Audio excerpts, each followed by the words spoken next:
Meet Antony and Cleopatra. He's a Roman general, and she's the Queen of Egypt. And their story is one of the most famous love stories of all time.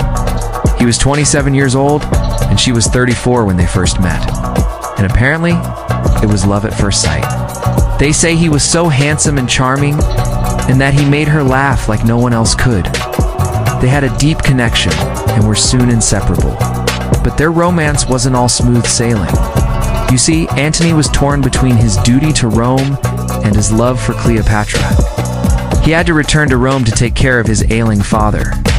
But he didn't want to leave Cleopatra, so he made the decision to stay in Egypt with her. When he did finally return to Rome, it was to find that his actions had consequences. The Senate had declared him and Cleopatra enemies of the state. Antony was furious, but he had no choice but to flee. He and Cleopatra were forced to escape to Egypt.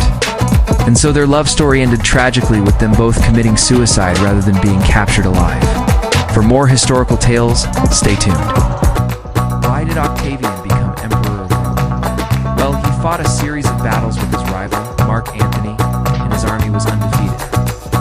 There was a problem. See, Antony and Cleopatra, they had an alliance, but it was a shaky one. And Octavian knew that if he could defeat them in battle, he would become emperor of Rome. So he went to war with them. He fought against Antony's forces in Italy and Greece, and he was successful. But then came the Battle of Actium.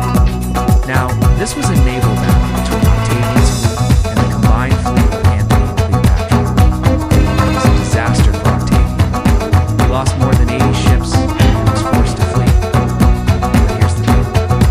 Even though Octavian lost the battle, it didn't really matter because he had defeated Antony. So he went back to Rome and declared himself emperor. Everyone was like, okay, cool.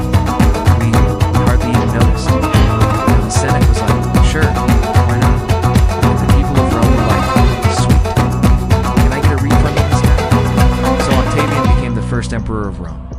Cleopatra and Antony, the last pharaohs of Egypt, died in a double suicide pact. But you've probably heard their story before. So let me speed it up a little. At 2:10, Antony thinks Cleopatra is dead. He falls on his sword. At 2:45, Cleopatra refuses to be captured alive. She famously dies by asp bite. And at 3 o'clock, the lovers are dead. But what does this mean? Well, their love story is one of the most famous in history, but it's also one of the most tragic.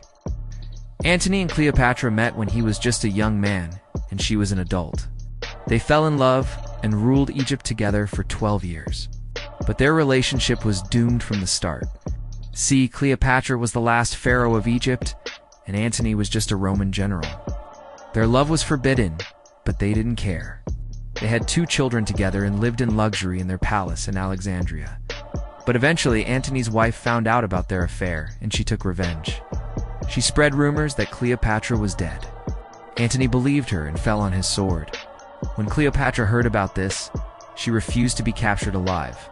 She bit an apple core and died. The end.